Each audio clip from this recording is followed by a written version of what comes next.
Hello learners, I welcome you all to the third lecture in the series of John Dryden's essay, The Essay of Dramatic Poesy. In earlier two lectures, we had seen the background, the setting, the characters which were introduced, and the purpose behind writing this essay. In the second lecture, we saw the case proposed by the two speakers, Creides and Eugenius, about their choice of poetry, that is, Creides does it for ancients and Eugenius does it for the moderns. Now we'll come to the next two characters who are going to defend the most important section of this drama, out of which the whole work has been designed or decided, because as we all know, the purpose of the work is to defend English dramatists. So here we have two speakers who are going to defend French drama and English drama through their particular arguments. Let us begin with the first one, Lycidius. Lycidius, he stood for Sir Charles Sedley. He's the real character, Charles Sedley, and he's speaking in the favor of the French dramatist.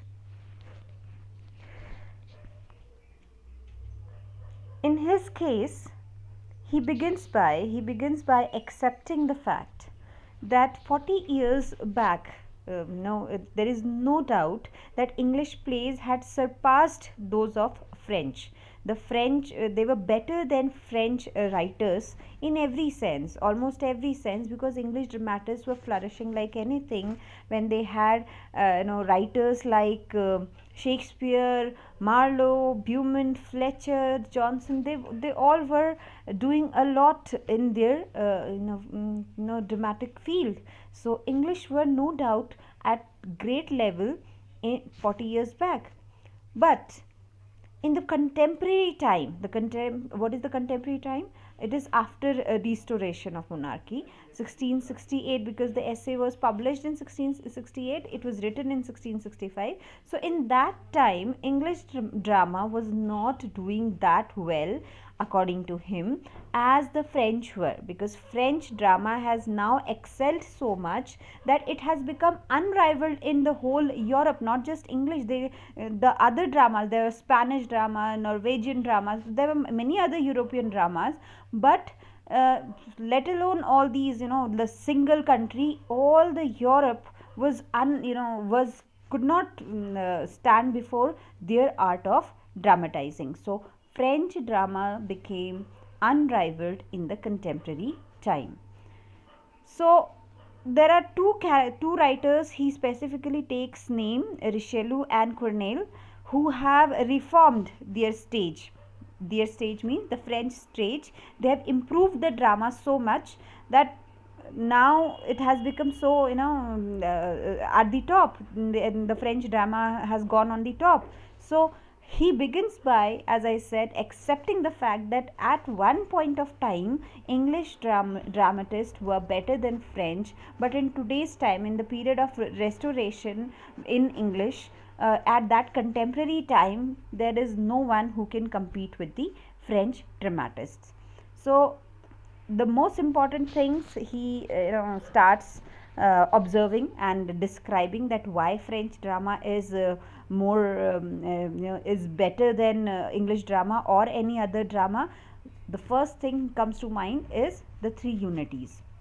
Now, according to him, the French dramatists faithfully followed the three unities, and it was said earlier that these unities were established by the ancient rules, classical rules. So these three unities were observed faithfully by the French dramatists. They are saying that there is no chance of ignorance on their part while observing these three unities. First, they may now what are the three unities? You just have to recall: the unity of place, the unity of time, and the unity of action. But in the earlier lecture, we had already seen that Eugenius says that the ancients like Aristotle and Horace, they have only talked about unity of time and unity of action, whereas unity of place is a thing of French dramas. So uh, definitely French are following all those three things: unity of time, unity of place, and unity of action. When he talks about unity of action, he says that their plays are limited to a single action, or sorry, to a single place where it is supposed to have begun. The point where they are starting, they are ending the play only there. There is no change of place, right? So they are strictly following the rule of unity of place. Then comes which is not seen in ancient plays, and Crites has also accepted and approved that no little bit of change of place is acceptable, which is practical, which is possible. A nearby change in location, that is possible, that can be allowed in that are allowed in ancient dramas. But if you talk about French dramas, they only stick to a single place. Then comes unity of time. He says that unity of time is very strictly followed by them, because their action is not more than 30 hours of time, right? It's not about the story of years and years. Their play would never exceed 30 hours. That will be the real time of their play. So this is your unity of time. If you remember, Aristotle has said that the drama should be about the a single circuit of the sun, that is means a day. And here it says that maximum 30 hours they are going to take to 30 hours story they are going to present on the stage. It's not 30 hours, the drama is only for 2.5 hours, but whatever action can take place in 30 hours of duration, that much action is covered in 2.5 hour play in French dramas. So this is about your unity of time, and we had seen Aristotle had talked about this. Then we come to unity of action. This was also told us about by Aristotle in the previous topic. Aristotle we had studied. What is unity of action? He said that all the action that are chosen for the drama should contribute to a single story, to a single line. All the action should be so significant, important to the main line of story, that they all help in developing the single line of story. So he again says that French plays are also very strict about this thing. They observe this rule by keeping in mind that there should be no underplots and not subplots in the play. Only one story is there, and all the action that has been decided for the play should contribute to that single line of story. But we have seen drama of Elizabethan period, the moderns, the English, that they do love seeing some subplots in the story. There is one major story going, there is one minor story going. We all have seen Shakespeare is biggest example. We have seen that.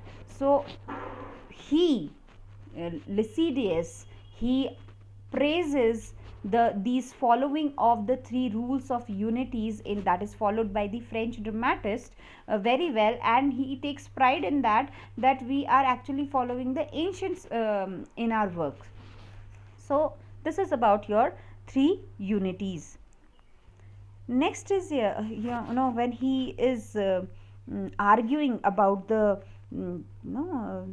that French dramas are better than English dramas. He tries to highlight the flaws that he finds in English plays, that why they are low in rank to French dramas, that what are the problems in English plays, English dramas.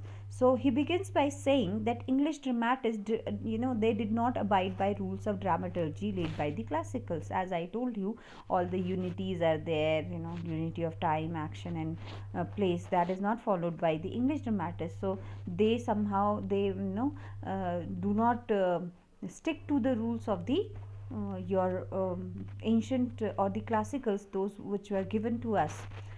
Then he calls that he particularly highlights Shakespeare's historical plays. His historical plays, that there are Henry V, Henry VIII, and your Richard. These are his historical plays, Shakespeare's historical plays, which are based on the life of a particular king. So he says that his historical plays are actually not a representation of a life, because you are covering a time of 30 to 40 years in 2.5 hours of time. A person's whole life is being covered in 2.5 hours. So it is actually not a representation, but it is a miniature presentation of their lives. So his historical plays doesn't, he doesn't agree to it. He says that this is actually incomparable. These historical tragedies, they are incomparable, because one cannot cover so much of a life in just 2.5 hours of time. So that becomes a miniature representation of their lives. Then he calls the tragicomedies. Shakespeare and his contemporaries and his successors, they wrote a lot of tragicomedies. This was a kind of first experiment in that period, that somebody was mixing tragedy and comedies. Aristotle has strictly said that one should write either tragedy or comedy. Mixing both the things would be a sin. But this sin was committed by the Elizabethans, because they were writing tragicomedies. You know what is tragicomedies? Such stories which have all the elements of tragedies, but it doesn't end in tragedy. It doesn't end it with a sad note. It ends on a happy note. That becomes a comedy at the end. And so this is your tragicomedies. So he says that it is the most absurd thing that the English dramatists have created. So for this he is like unforgivable. He cannot forgive the English dramatists for this act of mixing tragedy and comedies. So one should, what he actually quotes, I'm just saying those the words.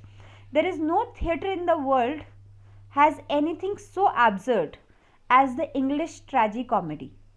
It is a drama of our own invention, and the fashion of it is enough to proclaim it is so.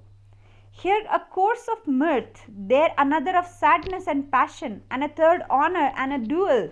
Thus in 2.5 hours we run through all the fits of Bedlam.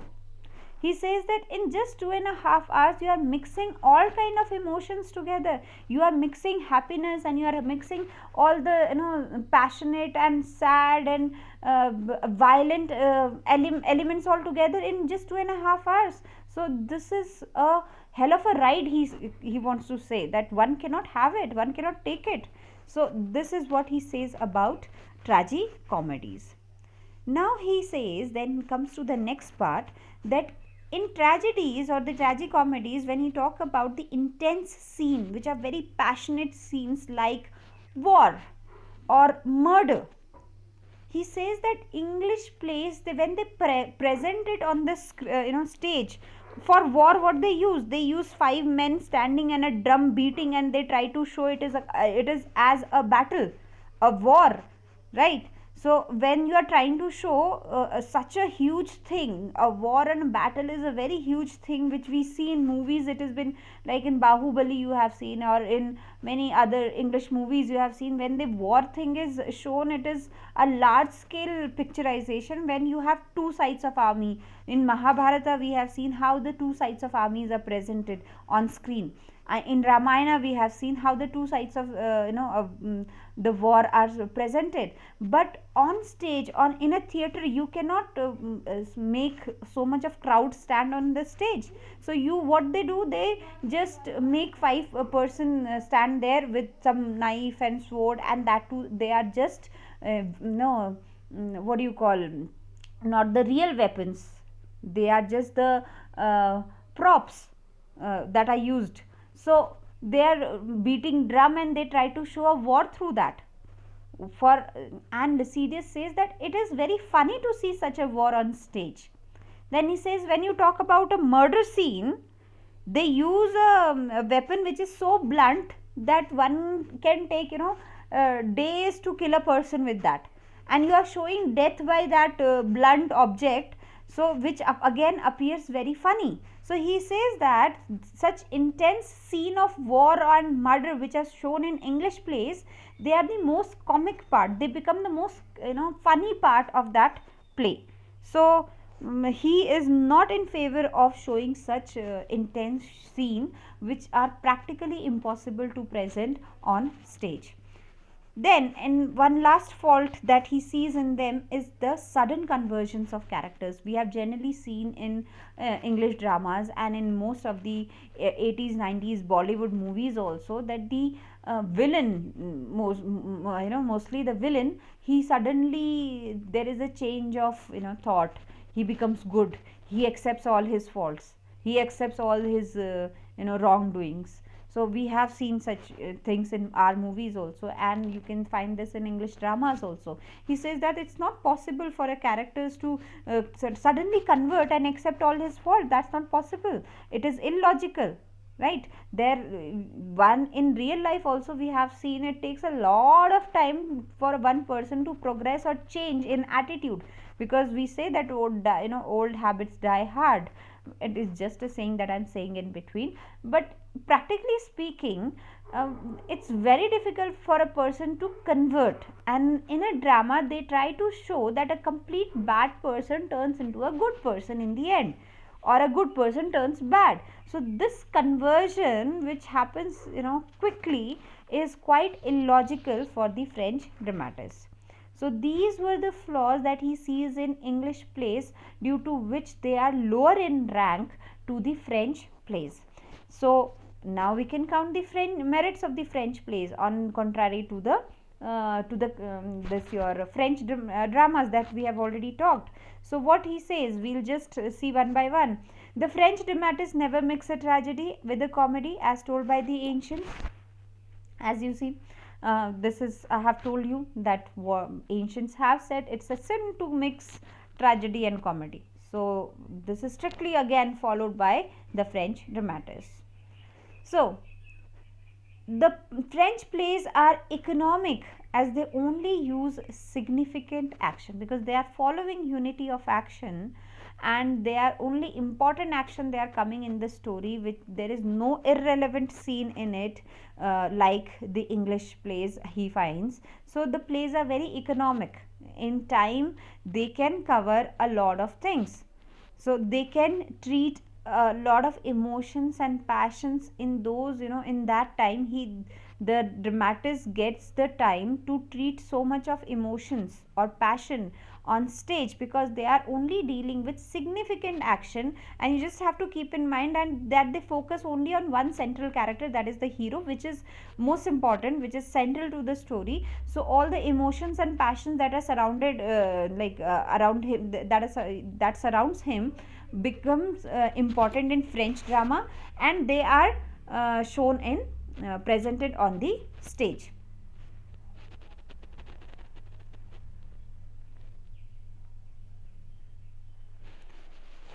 So next he says that the technique of narration, the use of chorus by the French plays is very important. And the most important thing they do with this narration is to present those intense scenes which were mocked by him in the English plays. He said that intense scenes like war, murder, if you are showing on stage, which is like next to impossible, so this is not done by the French dramatists. What they do, they introduce the element of narration, the chorus. The chorus sings or they narrate the scenes, and it becomes better. With narration, he also add this point that there are this technique, the use of language, the use of words is very beautiful in the French dramas. Next he says the French plays never end with conversions or simple change of will without any logical reason. Like if you say, see, if you recall that Macbeth changed from a good person to a bad person, there was a gradual development in his character, which is acceptable. He did everything out of greed. But when a character changes in the end suddenly, illogically, because for a conversion to take, there should be a gradualness into it. There should be a gradual progress into that thing that we can see in the character of Macbeth. That is acceptable. But in the end, if you show a character to be changing suddenly, it is absurd, and this is not done by the French dramatists. Last he says, and it's a very important thing, it will make a question for the future too, that the French plays, they use a blank verse for writing tragedy, and they also find beauty of rhyme in them. In the work, in the plays, French plays, you can find the use of rhyme, and that use of rhyme again becomes a question of argument, a topic of argument, which will be covered in the next topic. Now we have seen that what Lycidius has presented his point, that why French plays are better than English dramatists. And now we have come to the ultimate fact, ultimate section, where we get to see that how Neander, that is John Dryden, is going to favor the English plays, which is the whole purpose of writing this essay, because he wanted to defend his contemporary English dramatists of his time, and that why they were better than French. So again, like every day, it happens that one starts, not every day, whenever a debate takes place, so it happens that we starts with agreeing to the previous speaker to some extent. Here also, he begins by admitting that the French plays are very regular, and they observe decorum, and like that, all these rules. There is no doubt that the French drama, there is no roughness into it. It goes very smoothly. It moves ahead very smoothly. It's very regular, and it follows all the rules and regulations that have been stated by the classicals. They have accepted and followed it very well. There is no doubt about it. So he accepted this fact. But now he brings his counterpoint, from where he begins defending the French plays, the English plays. So he reminds the group of the definition of play, which we have seen in the beginning. If you remember, what was the definition of the play that was given? It was given by Lycidius himself, the French, the one who defended the French plays. He had given the definition like this: a play is what? A just and lively image of human nature, representing its passions and humors and the changes of fortune to which it is subject for the delight and instruction of mankind. So Lycidius had already given this definition when they sat and when they decided to begin defending one particular dramatic poesy. So we had this definition of play, and he reminds the same thing, and he emphasizes on the part lively imitation of nature, that a play should be lively imitation of nature. And if you keep this thing in mind, French dramas, they have many defects, many faults in them. Then they are not exactly the lively image or imitation of nature. If you see their drama, they what they appear as, they appear as merely beauties of statue. It's not in real. It appears very animated with a soul of poesy. There is dialogue, there is action, but it appears very artificial, which is imitation of humor and passions. It is more or less imitations of humor or passion, not the imitation, your lively imitation of man. When you imitate a real man, you get to see a lot of sides of it. You do not just imitate the beauty of a statue. Here nature means man, because man is the part of nature through which the action takes place. So one, that's why we are taking the word man after nature. So then when he starts defending English plays, he directly compares French plays and the English plays. I'm going to do the same here. The French plays lack in touch the reality, as I have already told, because when you imitate man, there is imitation of humors and passions and a lot of things, lot of sides of the person. But here it is like only one emotion they are focusing on, they are targeting on, and making it make people believe that this is only the part of man, this is only the side of man which is beautiful, because they are presenting it in a beautiful way. Then he defends the English tragicomedies as human is capable to enjoy both the tragic and comic emotions in life. He says that a man himself, his own life, if you talk about your own life, in one life we go through a lot of emotions. Someday we laugh, in fact in a very single day we laugh also, we cry also, we have fun also, we sulk also. So a person has the capability to juxtapose all those emotion in one single life, in one single day, in one single moment too. Sometimes you are laughing and then suddenly you are crying also. So this is human capability, right? I'll just quote his argument that he has said. So quote unquote, he argues, does not the eye pass from an unpleasant object to a pleasant in a much shorter time than is required to this? And does not the unpleasantness of the first commend the beauty of the later? The old rule of logic might have convinced him that contraries, when placed near set of each other, a continued gravity keeps the spirit too much bent. We must refresh it sometimes, as we bait in a journey that we may go on with greater ease. Now he has, in three parts he has justified this, that it is very natural to in experience pleasant and unpleasant experience in a very short period of time. Then he also focused, the second thing he says to justify this thing, that when there are bad things in your life, then only you can enjoy the good. And when you have a lot of good in your life, then you know the value of that bad or the impact of that bad.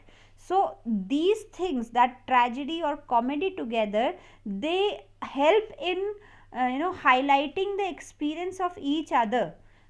He's in the, as he says in the third part, that if you always have this sad thing in your life, then your spirit is too much bent, then you need something to refresh in your life, then you need some change in your life.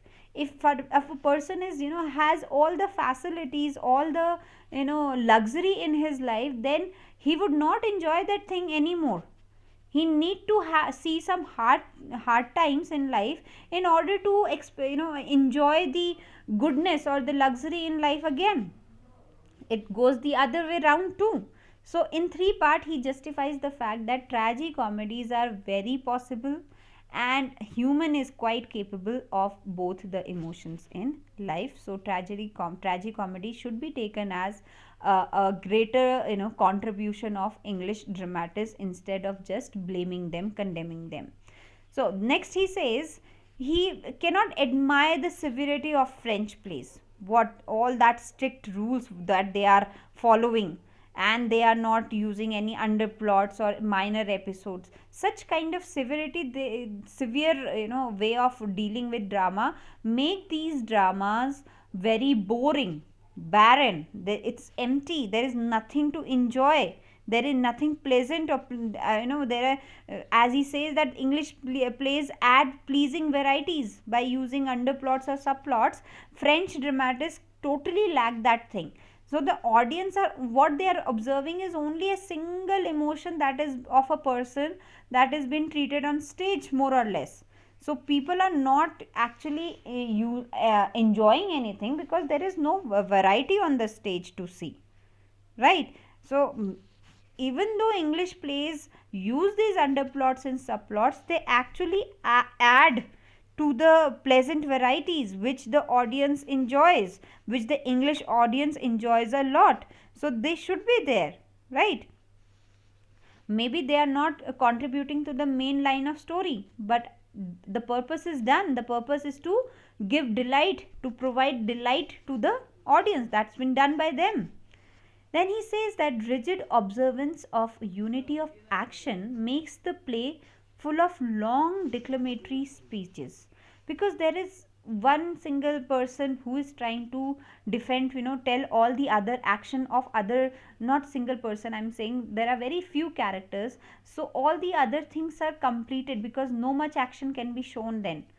If you are using 2 3 characters on stage altogether, then how would you cover so many action that has been taking place in the background? You are using narration. These narration become long speeches, and when they become long speeches like a declamatory speech, one is standing and speaking continuously and the other person is listening, the listener loses the continuous words of, the continuous idea that is being provided through those speeches. It is lost.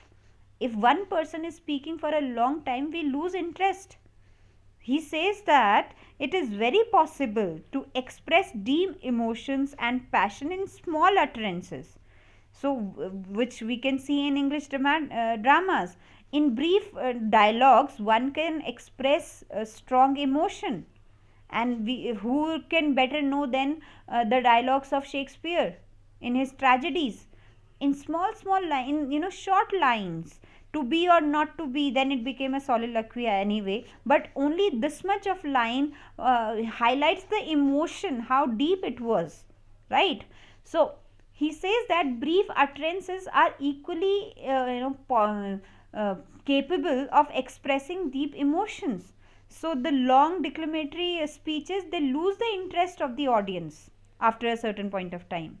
Then he comes to the fact that in comedies, if you talk about the exchange of wit in through the dialogues, they are done through, short dialogues. You cannot have long dialogues in exchange of wit. Repartee and wit are they are themselves short in length. So the comedy is also maintained through short dialogues, not through this long speeches. So he is against, and he finds fault in French plays regarding this thing. And moreover, nobody talks in long speeches in real life. If we see in our real life too, we only talk in small dialogues.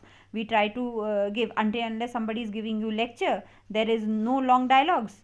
So these are the faults that he finds. That again, I'm continuing here on the next slide.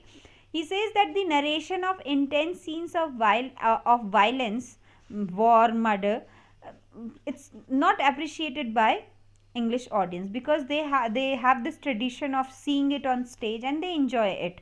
I give you an example of this. In Village Ram Leela, you must have seen how the war between Lord Rama and Ravana is shown. It is presented, those monkeys, the monkeys were the warriors because it was the army of Sugriv.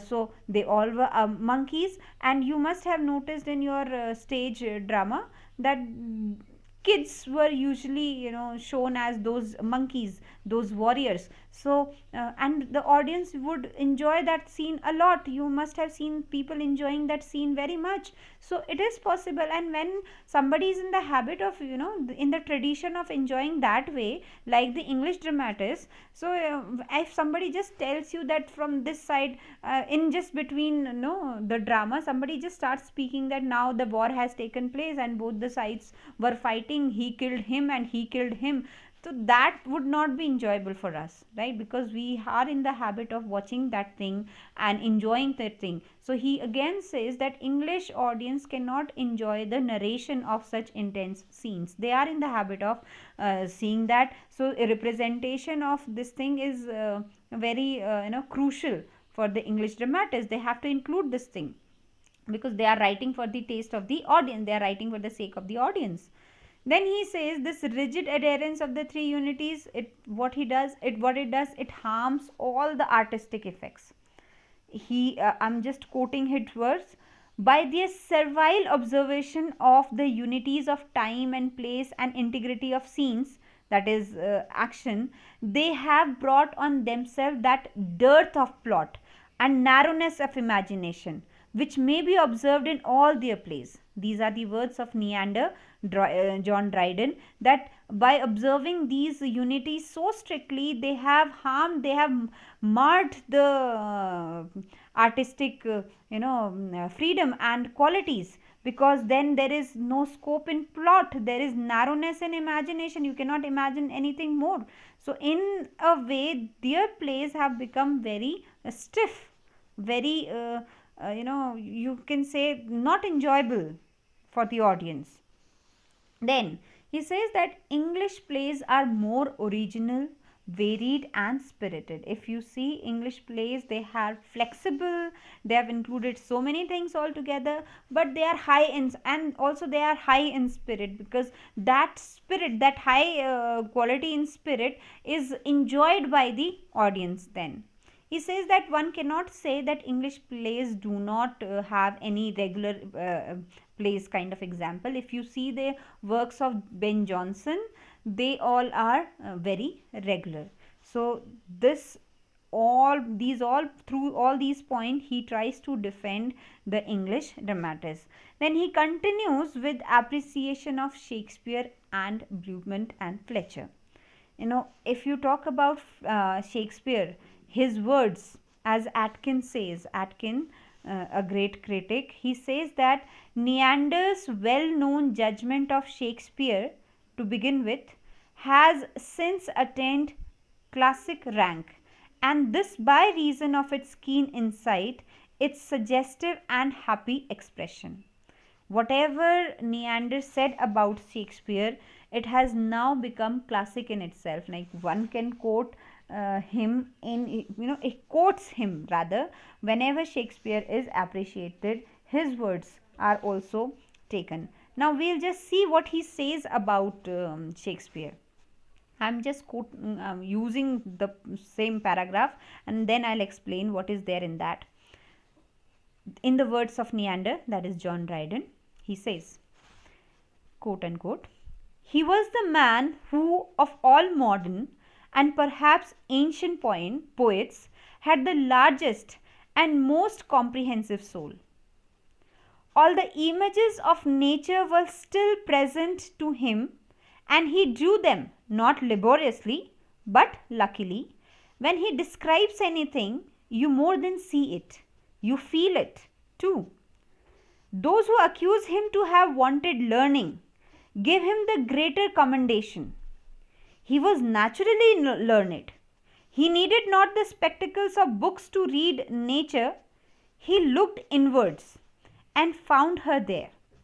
I cannot say he is everywhere alike, where he so I should do him injury to compare him with the greatest of mankind.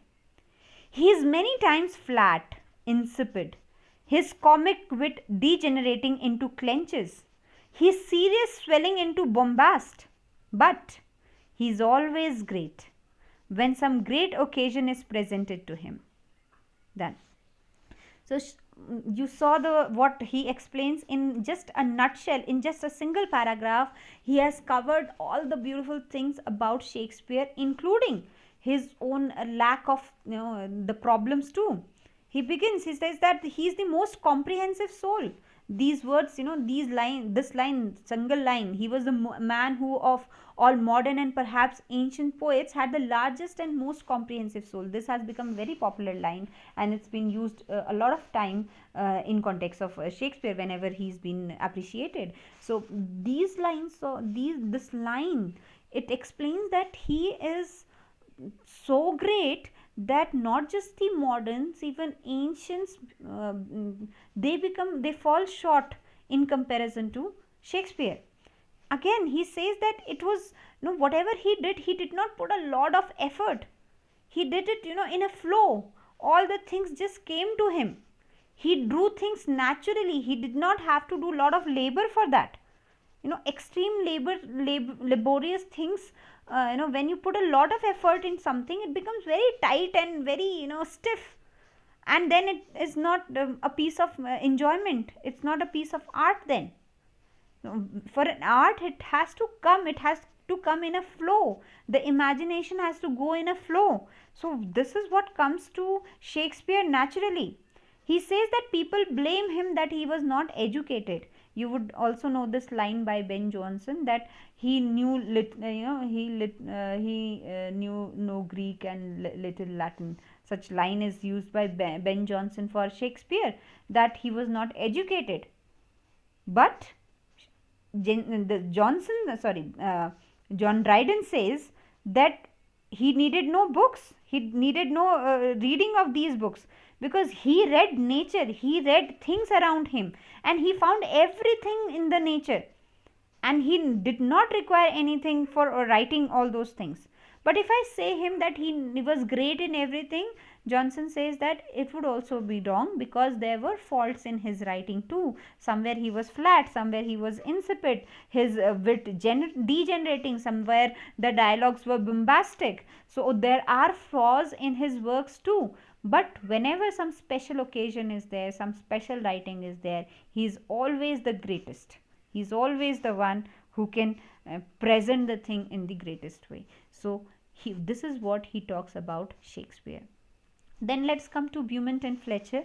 They were the successor, or some for a time being the partners of Shakespeare too. Towards the end of his career, Shakespeare's career, he has collaborated with Beaumont and Fletcher, and they already had this advantage of Shakespeare wit, Shakespeare's experience, Shakespeare's knowledge. So Beaumont and Fletcher had everything as an example before them. They have worked with him. And next he says that their plots were more regular than Shakespeare's, especially those which were made before Beaumont's death. And they understood and imitated the conversation of gentlemen much better. That means the natural use of language and dialogues can be seen in their work.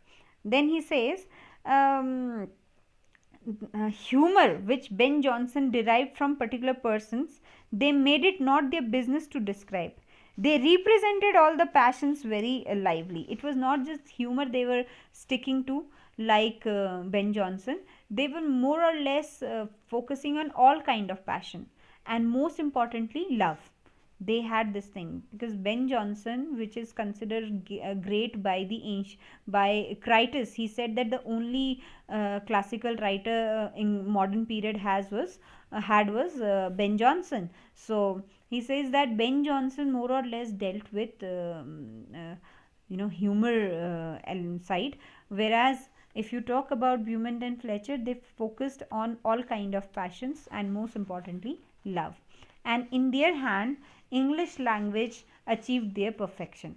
So all these qualities can be seen in their work. And to quote this, and remaining this thing, that in their time also, the contemporary time of John Dryden, the works of Beaumont and Fletcher were more presented on stage. They were more entertaining than the work of Shakespeare or Jonson. Shakespeare has his own greatness, but to the popular taste of the time of restoration time, the work of Beaumont and Fletcher were doing better than Shakespeare and Jonson's. So one can see that the quality of the work of Beaumont and Fletcher, their popularity at that time.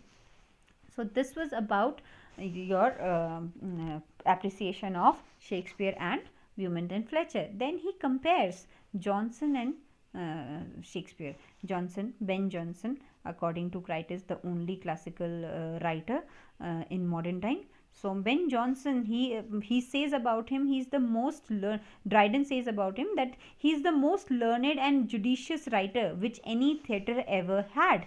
Ben Jonson had a lot of education. He had used all his or he has read a lot. He was a judicious writer, but there is a problem with him, that whatever wit he had, he did not use that thing in his dramas. Although he made drama more artistic, but his scenes of love making, they were not used properly. The use of passion, other passions, were also not used greatly. He, his greatness was, he had a lot of greatness, but he could not do justice to that in his drama. According to him, he, whatever he presented, it was so laborious, he worked so hard into that, that the characters or the theme, the story became very mechanic, very out of, emotions, out of passions. There was lack of all those things. He knew all the things, he knew ancients, he knew Greek and Latin, as he blamed Shakespeare, that Shakespeare knew nothing, no, neither Greek nor Latin, but he had read all those things and he borrowed from them, all the rules and all the stories and all the writing style. So he borrowed from the ancients. Now, but there is definitely fault in his language, and the way he did it, it was too laborious, and then the comedy did not come out the way it should be. He did not use his wit so properly. So that what happened with Johnson. And when he compares Johnson with Shakespeare, he says, I would just quote unquote, if I would compare him with Shakespeare, I must acknowledge him the more correct poet. Who is talking about? Ben Jonson. Okay, he's saying that Ben Jonson is more correct poet. But Shakespeare, the greater wit. Shakespeare was the Homer or father of our dramatic poets. Johnson was the Virgil, the pattern of elaborate writing. I admire him, but I love Shakespeare. So, in that particular line, I admire him, but I love Shakespeare. He has given his judgment that Shakespeare, even though the ancients love no Ben Jonson or can admire Ben Jonson, but as Neander, as John Dryden himself has given his predicament, he has given his statement that he loves Shakespeare. That means he loves the English dramatists more than the classical ones. So at this end, he somehow justifies all his point of view regarding the greatness of English dramas. Now, in the next lecture, we are going to cover the point of rhyme. What are the views of on rhyme of Dryden, and how he has presented that. And in the next lecture, a short video that will be, I'll cover that topic. That will be all for today. Thank you, and all have great time.